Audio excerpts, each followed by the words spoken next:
Welcome back to Cinema Screen. Today, we're diving into a gripping 2004 drama, mystery, and thriller, The Village. Be warned, spoilers are ahead. Proceed with caution and enjoy the journey. The movie begins in a village in Pennsylvania, set in the 19th century, with a scene of a funeral. Later, while the villagers are gathered for a meal, they hear a strange noise coming from the woods surrounding the village. At that moment, Noah Percy stands up, clapping his hands and laughing. Once the funeral ends, the villagers return to their daily activities.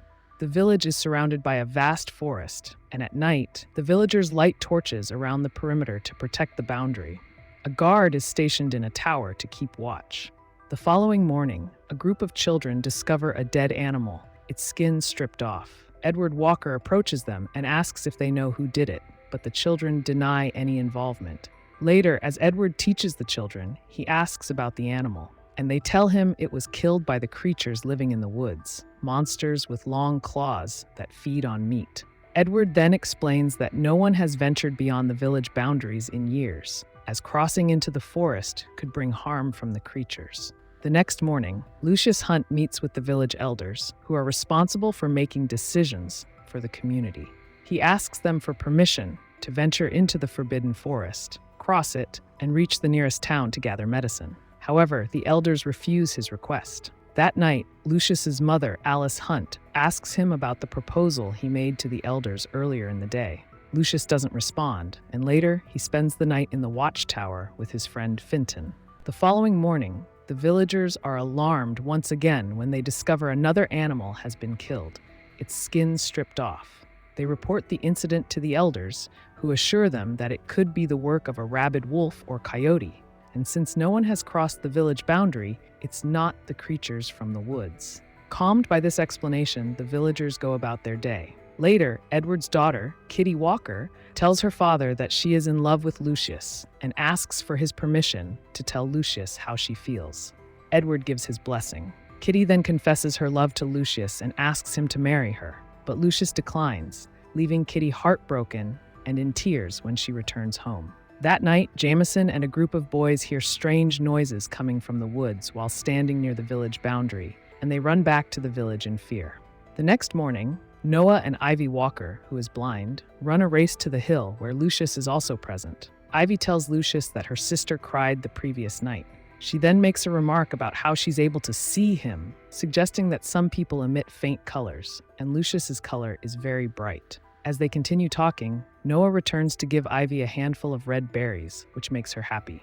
However, Lucius warns that the berries are of an unlucky color. Ivy responds by saying that things of that color attract the creatures in the woods, so they should not keep the berries. Lucius then asks Noah where he found the berries, and Noah leads him to the spot. Lucius later tells the elders that Noah had picked the berries from within the forbidden forest and had entered the woods on several occasions, yet remained unharmed because of his innocence, as the creatures did not attack him.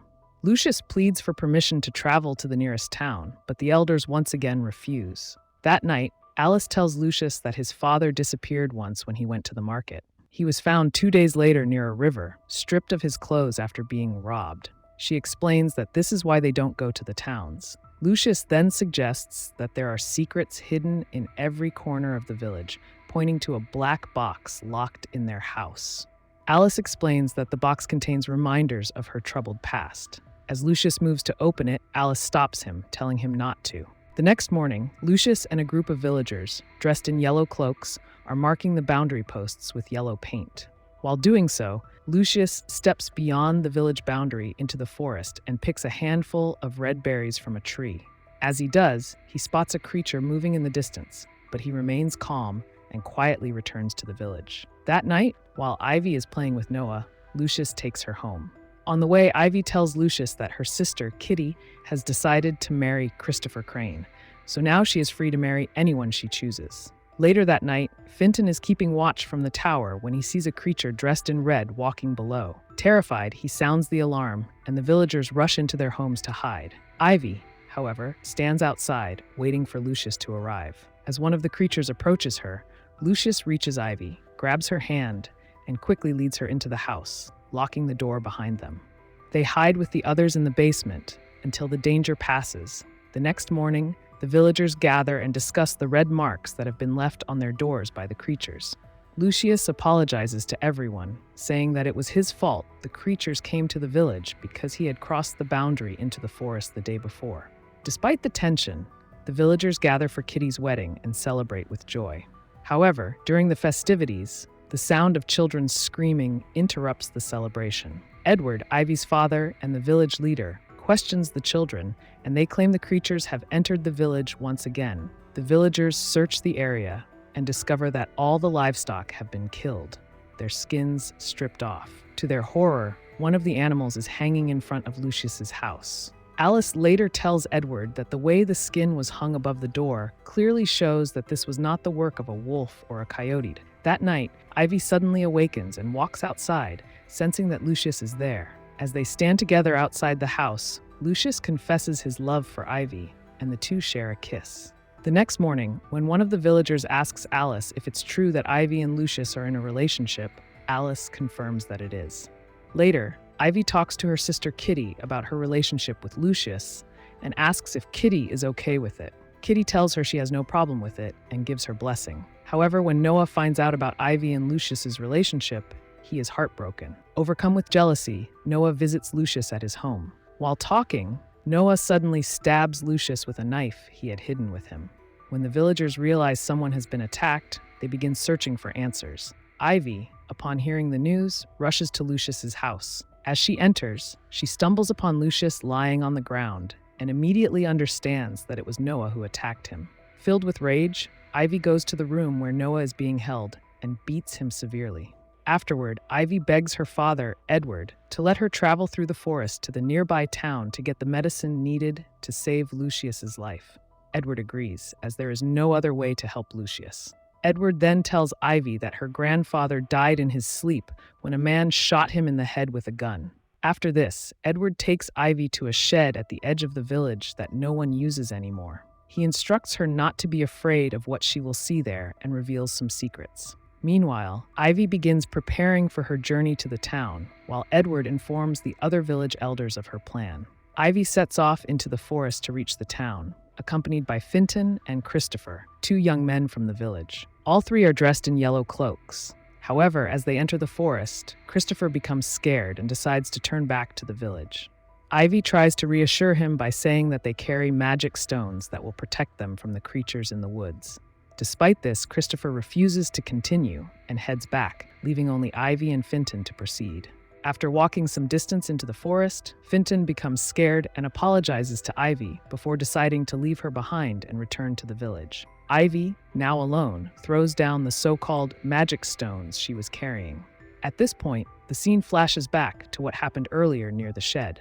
Edward had led Ivy inside and shown her something, but since Ivy is blind, she felt it with her hands. What she touched seemed to resemble the creatures from the forest, which frightened her. However, Edward reassured her that the creatures weren't real. He then revealed the truth. All of the strange events, including the mutilation of livestock and the frightening noises, were orchestrated by the village elders to keep the villagers from leaving the community and heading to the outside world. After confessing all this, Edward handed Ivy a note with the list of medicines Lucius needed and gave her directions for the journey. Later, Edward gathered the other village elders and explained the situation. Although they were initially reluctant, they eventually agreed with Edward's decision and allowed Ivy to make the journey to town. The scene then shifts to Ivy spending the night in the forest. She hears unsettling noises and is disturbed by the rain, so she covers her ears with her hands and hums to herself to block it out. By morning, she sets off again toward her destination. While walking, Ivy slips and falls into a pit, but she manages to climb out. Exhausted, she rests near the roots of a fallen tree and wipes the mud from her yellow cloak before continuing on her way. As Ivy moves deeper into the forest, her walking stick breaks and she hears something, or someone, approaching. Terrified, she starts running without her stick and soon comes to a stop at a clearing filled with red berry bushes. To her horror, she realizes there's a creature behind her, resembling the monsters from the stories told in the village. As she flees, the creature begins chasing her. In a desperate attempt to escape, Ivy runs back to the pit she had fallen into earlier. She positions herself near the edge of the pit, remembering its location from the fallen tree root. As the creature charges toward her, Ivy steps aside just in time, causing the creature to fall into the pit. At the same time, a scene is shown in Noah's cell, where it becomes clear that Noah has escaped through the window. His parents notice that he has taken with him the costume used to disguise as one of the monsters. The next scene reveals the creature that fell into the pit. It is Noah, wearing the monster costume. Tragically, Noah dies in the pit. Ivy continues on her journey and eventually finds the path that Edward described to her. As she moves forward quickly, she encounters a wall that encircles the entire forest. In the next scene, Edward is shown opening a locked black box in his home. Inside the box are various photographs and newspaper clippings. These items reveal that Edward and the other elders chose to live in the forest in order to escape the violence and crimes, including murders, that had affected their families in the outside world. They created this isolated life to protect their loved ones and live peacefully.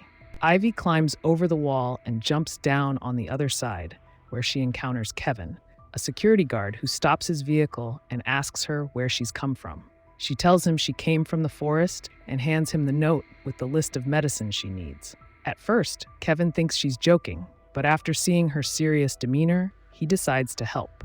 Kevin goes to his station, retrieves the necessary medicine, and returns to Ivy with a ladder to help her back over the wall.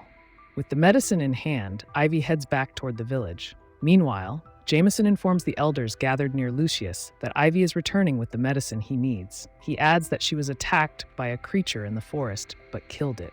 At this news, Noah's parents begin to grieve quietly, overcome by sorrow. Edward then tells the other elders that if they explain Noah's death as being caused by the creatures in the forest, it will further discourage the villagers from venturing beyond the village's boundaries. All of the elders agree with this plan, except Noah's parents, who eventually also give their consent. In the final scene, Ivy arrives with the medicine by Lucius's side, and the story, filled with mystery and unique twists, comes to an end. If you enjoyed this video, make sure to subscribe to our channel to stay updated on more intriguing movie summaries like this. Don't forget to like, leave a comment, and click the notification bell so you won't miss any of our new uploads. Thanks for watching, and see you in the next video.